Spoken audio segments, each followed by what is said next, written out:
para nosotros es un gran placer. Hoy nos acompaña, hoy tenemos la participación del doctor Emilio Mena. Emilio Mena, él es neurocirujano y con él estaremos hablando acerca de hernia cervical. Así que en el día de hoy tenemos una conversación muy interesante que ojalá podamos compartir y que ustedes puedan disfrutar y aprender, al igual que todos nosotros, de este gran profesional que nos acompaña en el día de hoy. Y sin más preámbulos, señores, inmediatamente conectamos con él, que ya está con nosotros. Yo veo que está con nosotros por aquí, vamos a ver. Así que de verdad que gracias por estar con nosotros. No, gracias a ti por invitarme y estar con ustedes para orientarlo en lo que yo pueda. Muy bien, doctor, un tema muy interesante que es la hernia cervical, y nos gustaría que empezáramos a conocer qué es esto de una hernia cervical, cómo se presentan, las causas, un poco de esa primera orientación con respecto al tema. Bueno, a grosso modo, lo primero es saber qué es un disco intervertebral. Vamos a ver. El disco intervertebral no es más que, vamos a decir que como una colchita que está entre vértebra y vértebra en toda la columna vertebral, tanto a nivel cervical, torácico como lumbar. Pero aquí vamos a hablar de la cervical. Okay. Las vértebras, mientras más abajo están, más peso deben soportar, pues deben soportar el peso de las que están encima. Una hernia se produce cuando el disco migra de su localización normal y regularmente da síntomas cuando migra hacia atrás y empieza a tocar las estructuras nerviosas. A nivel cervical puede tocar la médula o una raíz nerviosa. También es bueno informar que a nivel cervical están los nervios que gobiernan nuestros brazos, los antebrazos y las manos.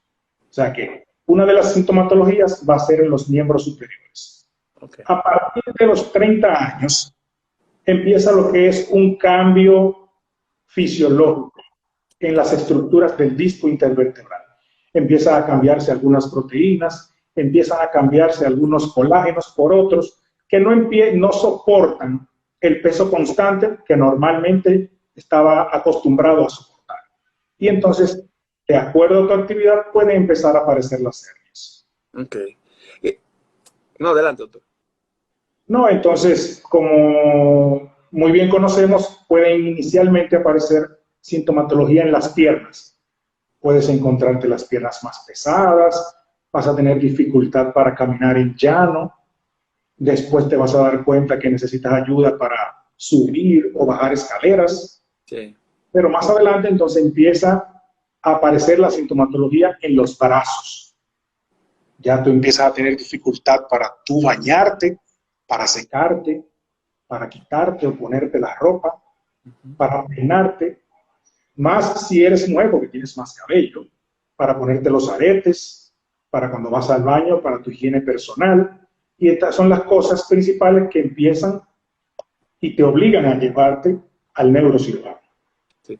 Doctor, cuando se habla de hernias, muchas personas la relacionan obviamente con movimientos o con fuerzas o con situaciones que causan esto. En el caso de la hernia cervical, ¿hay una relación directa con algún esfuerzo que se haga o alguna situación que hacemos nosotros un mal uso de nuestro cuerpo, vamos a poner de esa forma, que nos pueda causar esta situación? En algunos pacientes sí, en otros pacientes no. Todos somos diferentes, no todos somos iguales. No sé, si tú vienes de un campo, podrás ver cómo las personas cargan un saco de arroz, un saco de víveres sobre su cabeza. Sí. Eso es un peso con el cual ellos siempre van a estar haciendo. Como te mencioné hace un rato atrás, luego de los 30 años empieza a haber un cambio fisiológico donde el disco ya no es tan fuerte, pero tú sigues haciendo ese esfuerzo y la hernia va a aparecer. Ya. Entonces puede aparecer una, pueden aparecer dos, puede aparecer más de dos, lo que va a provocar lo que conocemos como un canal cervical estrecho, que por muchas hernias a nivel cervical. Okay. O sea, que tu actividad no necesariamente va a decir que te va o no vas a producir una hernia. Pero hay predisposición también, bueno, la edad, obviamente ya empezamos por la edad, que es la parte vital, pero hay otras predisposiciones o algo que nos predisponga a tener a sufrir esta enfermedad. No, que te diga, la mala postura, sí. La mala postura, más ahora en nuestra era digital que más se trabaja con las computadoras, la postura que debes adoptar es una postura en flexión, es mucha tensión, y el peso, más el peso. Puede ser que no hagas ningún tipo de esfuerzo, ningún tipo de trabajo, y al final sí vas a tener una hernia. Eso es importante, doctor. Esa parte del peso que la gente siempre menosprecia, la obesidad, bueno, no todos, pero hay muchas personas que menosprecian la obesidad como causante de situaciones, y yo creo que es importante que la gente lo entienda, ¿no? Es muy importante, el peso es muy importante. Siempre el paciente, cuando viene con una hernia cervical y es gordito, es pesado, se le recomienda que baje de peso. ¿Por qué? Porque es menos peso que la columna debe cargar. Sí. Entonces, hay un espacio que se llaman forámenes vertebrales por donde salen los nervios, que si yo estoy más pesado, ese agujero por donde sale el nervio se hace un poquito más pequeño. Sí. Doctor, quiero hacer un paréntesis, doctor. Quiero hacer un paréntesis antes de seguir hablando con el tema, porque alguien me pregunta a través de Facebook que qué hace un neurocirujano, que cuál es la especialidad de un neurocirujano, y nos gustaría que usted explicara para que la gente también conozca qué hace un neurocirujano como dentro de, pues, cuál es su especialidad, mejor dicho. No, la especialidad es neurocirugía. La neurocirugía no es más que una especialidad de la medicina que trata de resolver de forma quirúrgica las enfermedades del sistema nervioso central y periférico. También lo que son las terapias físicas y rehabilitación y los pacientes con traumas craneoencefálicos que van a la unidad de cuidados intensivos, los hematomas subdurales, epidurales, los tumores cerebrales, así como las hernias cervicales, lumbares, tumores y abscesos en la columna vertebral. Y las fracturas. En las fracturas también, o sea, que es muy amplio, ¿no? También, no sé si has escuchado de las hidrocefalias. Sí, claro, claro. Nosotros somos los que hacemos esos procedimientos quirúrgicos cuando un niño tiene hidrocefalia para colocar en la derivación ventrículo-peritoneal. Doctor, yo sé que no es el tema, pero esa parte es importante también, la hidrocefalia, porque es una condición que hemos visto a muchos niños. Vemos también que se hace operativos para ayudarlo y demás. ¿Cuál es la causa de esta enfermedad? Ya esta pregunta es mía, doctor. ¿Cuál es la causa de la hidrocefalia y cómo se trata esto? La causa de la hidrocefalia, primero debo decirte que en nuestro cerebro y en toda nuestra médula hay un líquido. Se llama líquido cefalorraquídeo. Este líquido está en unas cavidades que se llaman cavidades ventriculares. Pero también el líquido bordea todo el cerebro para protegerlo contra el cráneo, para que no se dé un golpe. Pero también proporciona al cerebro y a la médula su suplemento diario. Entonces, ese líquido se produce unas 4 o 5 veces al día, las mismas veces que el líquido se absorbe. En algunos pacientes puede que se produzca mucho líquido y no se absorba adecuadamente. Entonces, como las paredes de esas cavidades ventriculares son el propio cerebro, va a empezar a presionar el cerebro. Okay. En el niño pequeño, pequeñito, de menos de un año o un año y algo, todavía su cráneo no está totalmente cerrado, todavía lo que conocen popularmente como la mollera. La mollera. Que no es más que la fontanela. Tú tienes hijos, ¿verdad? Sí, 4. Cuando estaban pequeños le llegaste a tocar la fontanela. Así es. ¿Qué tú querías que tú tocabas ahí? Se sentía muy suave. Ese era el cerebro. Ese era el cerebro. Ese era el cerebro. Entonces, como el cerebro y el cráneo de los niños todavía no está completamente formado, cuando empieza a aumentar la presión, el cerebro empieza a expandirse por la presión. Okay. Y como el cráneo todavía no está cerrado, empieza a abrirse y empieza a crecer. Yeah. Entonces, cuando los padres ven que la cabeza del niño está aumentando de tamaño, van corriendo, porque se extrañan. Entonces, el tratamiento más común pues, es una derivación ventrículo-peritoneal, o por vía endoscópica se puede hacer una fenestración del tercer ventrículo, es como para abrir otro paso, pero por dentro. Ok, doctor. Hay pacientes que tienen una meningitis y provocan una obstrucción del paso de líquido. Entonces no se puede absorber adecuadamente y entonces ese paciente hay que tratarlo también.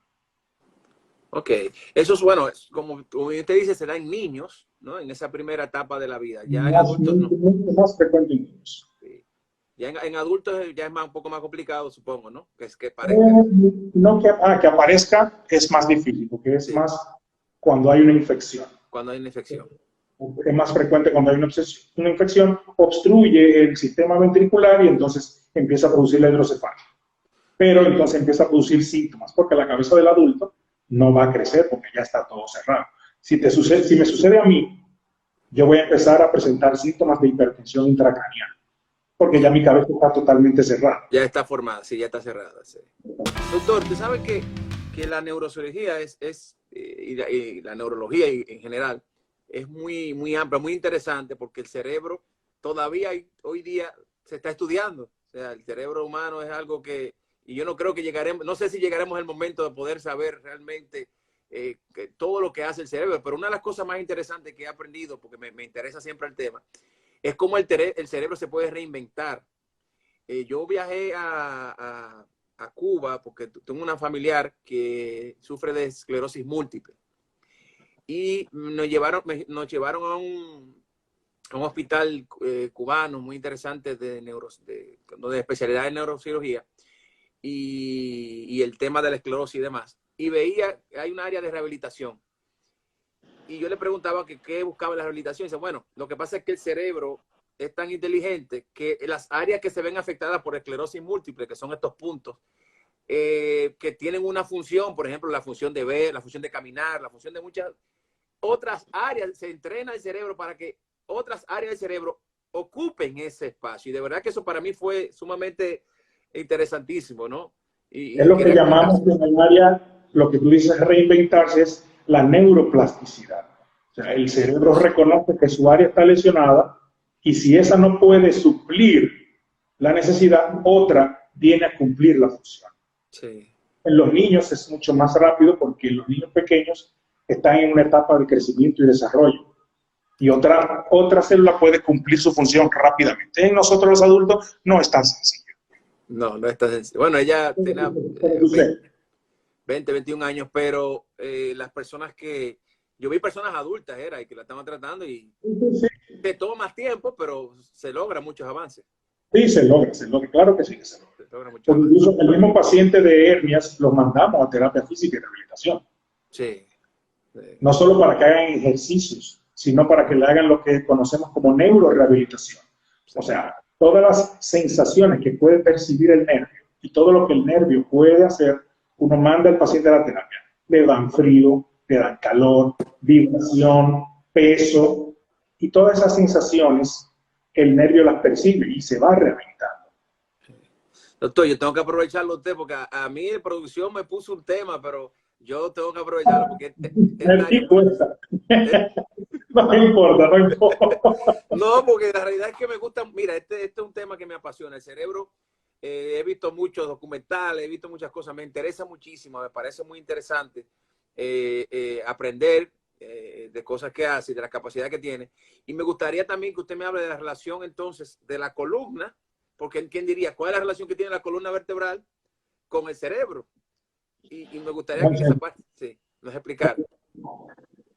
Hace un momento estamos hablando del cráneo y del cerebro en la hidrocefalia. Sí. Vamos de la columna cervical y de las raíces nerviosas. Sí.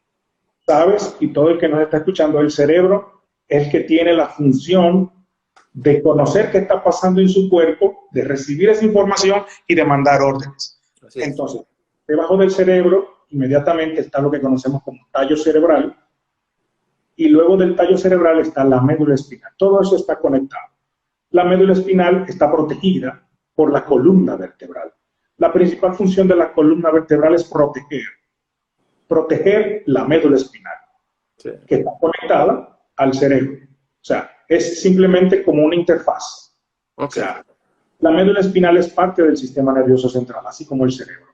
Solo que las células que están en el cerebro viajan a través de la médula. Cuando salen de la médula ya no es sistema nervioso central, y el sistema nervioso periférico porque se transforman en nervios. Muy bien. Pero todo está conectado. Cuando te duele, supón que un niño de los tuyos te ha pisado. ¿Te ha dolido? ¿Que me ha pisado? ¿Te ha pisado? ¿No te ha pisado? ¿O te ha mordido? Ayer. Entonces, tu hijo te muerde. Y oye bien, antes de tú percibir todo eso, tu hijo te muerde. La sensación viaja por el nervio, sea de la mano, sea de la pierna. Llega al tallo cerebral, hace un relevo, sube, y luego que sube, baja de nuevo, y ahí te duele. Claro. Eso es microsegundo, doctor, menos de, o sea, No, y también hay una interfaz de tiempo. Cuando tú ves, por ejemplo, cuando tú ves un accidente en la calle, tú ves lo que sucede, tu cerebro toma una centésima de segundo para darse cuenta de lo que está pasando. Pero por eso, por el trayecto, todo ese trayecto, se toma una centésima de segundo. doctor, Y tú das cuenta, no te yo vi una movió, película de James Bond que te gusta, la vio, en el puedas. cual el malo tenía, por un accidente había tenido y se le había eliminado o había sido afectada la parte de la sensibilidad del dolor y que él no sentía dolor. O sea, tú podías darle. Y yo eso me pareció en aquel, estamos hablando de, qué sé yo, 20 años atrás tal vez. Y me pareció eso como muy ficticio, ¿verdad? Pero después leí que pudiera ser. Y es cierto, pudiera ser esto, doctor. Sí, porque hay áreas, como te dije, así como tú tienes, tu hijo te mordió, va a una estación de relevo. Si se daña esa estación de relevo, no vas a percibir nada. Sí. No vas a poder percibir la sensación dolorosa. También incluso hay tratamientos para el dolor donde te bloquean esa sensación dolorosa para que no la percibas. Claro. Claro, Si hay hipersensibilidad, ¿verdad? es muy difícil que por una enfermedad te suceda eso. No, ahí un poco de ficción. Un poco de ficción. Pero sí puede suceder. Sí, sí, está dentro de. Qué interesante. Bueno, pues volvemos. Yo voy a ir brincando. Brinca aquí. Sí, no, yo había visto par de tus entrevistas y me di cuenta cómo es. No te preocupes. Así es que no, porque la idea es aprovechar, señores, nuestros invitados. Y no me gusta limitarme a un solo tema. Y más, la primera vez que entrevisto a un neurocirujano, aunque tengo un gran amigo que es neurólogo, que es el doctor José Silier, que participa en el programa, pero neurocirujano no hemos tenido el honor de tener. Así que de verdad que gracias. Entonces, bueno, continuando con el tema de la hernia cervical, te hablaba de los síntomas y que pueden empezar con dolores en las piernas, ¿verdad? Y luego ahí puede ir pasando a los brazos y demás. ¿Qué tiempo dura vamos a decir, ese proceso de evolución de la enfermedad? Poner un tiempo no estaría bien de mi parte, porque como te dije, no todos somos iguales. La sensación del dolor no es la misma y nuestro cuerpo es diferente. Ok. Puede ser de una semana, 2 semanas, 3 semanas, un mes, 2 meses. Eso es, no te podría decir. Ok. No te podría decir en tanto tiempo, no. Pero son síntomas que describen muy fácilmente la hernia cervical. O sea, son muy descriptivos de la condición de la enfermedad, ¿no? Sí, porque es que regularmente el paciente no va a venir cuando se siente las piernas cansadas solamente. Okay. El paciente va a venir cuando él entiende, cuando ya tú ves que necesita ayuda para caminar en plano. Ya él mismo dice, concha, está raro. Tú ves que el paciente tiene o que agarrarse de las paredes para caminar o tomar un bastón. Ya ahí, cuando el paciente entra por el consultorio y tú lo ves, ya tú empiezas a sospechar. ¿O será esto o será aquello? Y entonces uno empieza a preguntar lo que te pregunté, que si tienes dificultad para esto, para lavarte las manos, para comer, para utilizar los cubiertos, el tenedor, para ponerte los aretes en la mujer, en la cadenita, y esas cosas ya te van diciendo por dónde tú debes de ir. Porque un paciente que viene con una hernia lumbar no va a tener problema para peinarse, no va a tener problema para cambiarse, a menos solo para utilizar las piernas, pero lo demás no.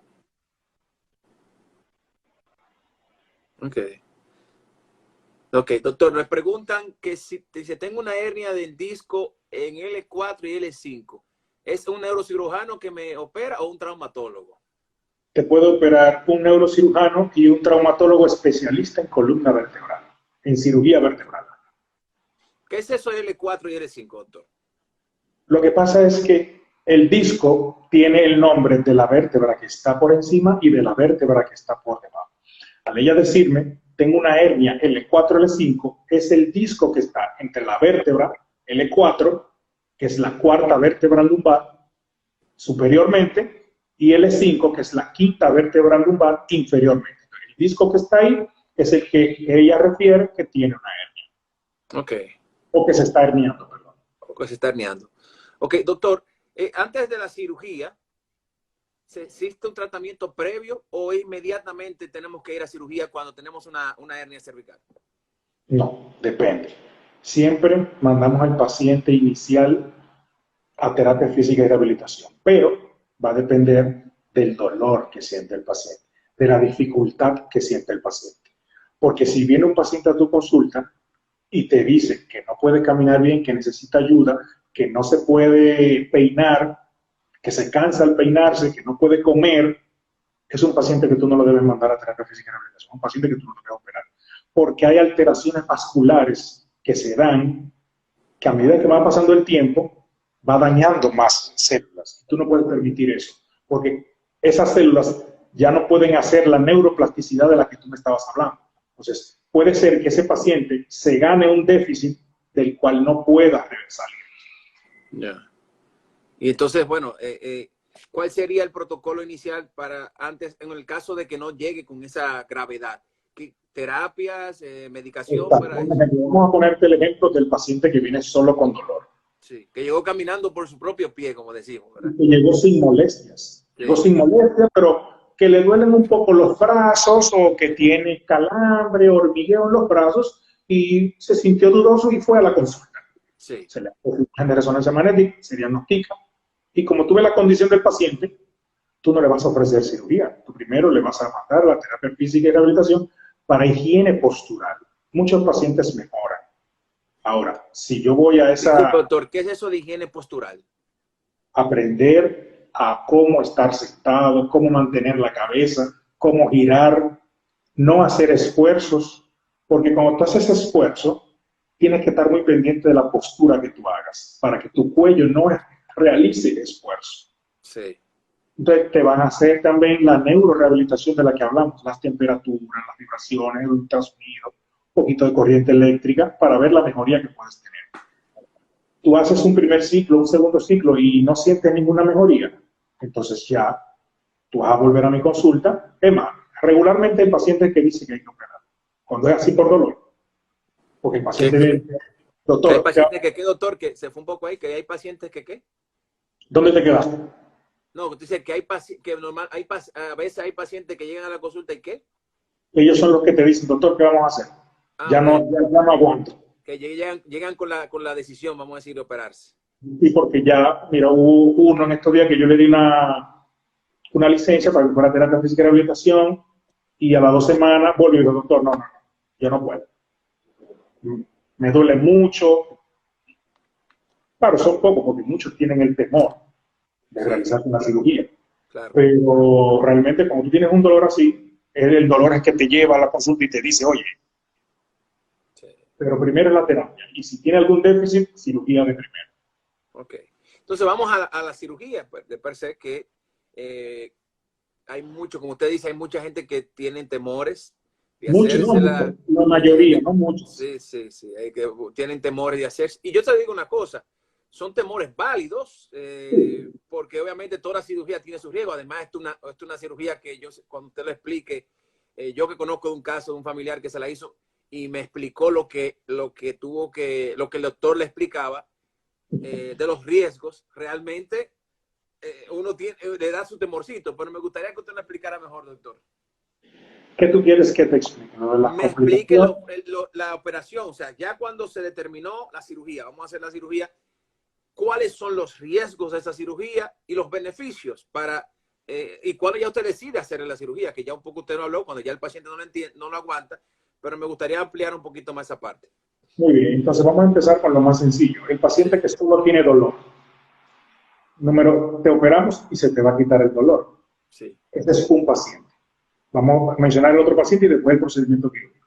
Cuando viene un paciente que tiene los déficits que yo te mencioné, lo que vamos es a detener la enfermedad.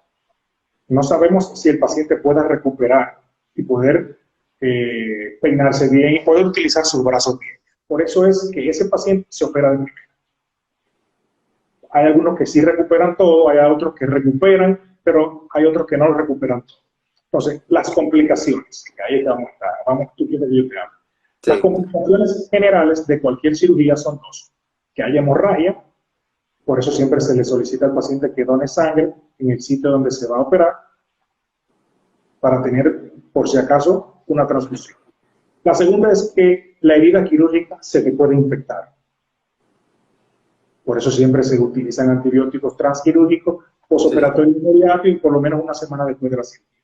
Entonces, las complicaciones propias de esta cirugía se hace cuando se va a hacer disectomía, o sea, vamos a hacer excisión del disco, perdón. Se hace por vía anterior. Cuando digo vía anterior, es por aquí delante. ¿Dónde usted se consulta? Me preguntan que dónde usted consulta y dónde lo pueden contactar. Consulto en el Centro Policlínico Nacional en Santo Domingo Este y en el Centro Médico Universal en el Ensancho Sama, Santo Domingo Este. Pueden buscar en mi Instagram, ahí están los horarios y mi número de teléfono. El Instagram del doctor es... El Instagram es el doctor Emilio Mena. Bueno, está ahí, señores, disponible para que la gente lo pueda entrar. Y esta conversación se quedará en nuestro canal, en nuestra página de Instagram, en nuestra cuenta de Instagram, para que las personas puedan compartirla y puedan también reenviarla. El domingo estaremos transmitiendo esta entrevista a través de Telesistema Canal 11, de 10 a 11 de la mañana, donde estamos transmitiendo provisionalmente en este horario, porque está el tema de las clases virtuales que ha acaparado, ¿verdad?, de todo el espacio matutino de la televisión nacional, y de verdad que agradecidos del doctor y de todos por permitirnos hacer esto. Muchísimas gracias, doctor. Gracias a ti, Pablo. Estamos todos. Un gran abrazo, cuídense mucho y pasen buenas tardes. Señores, gracias a todos. Bye bye.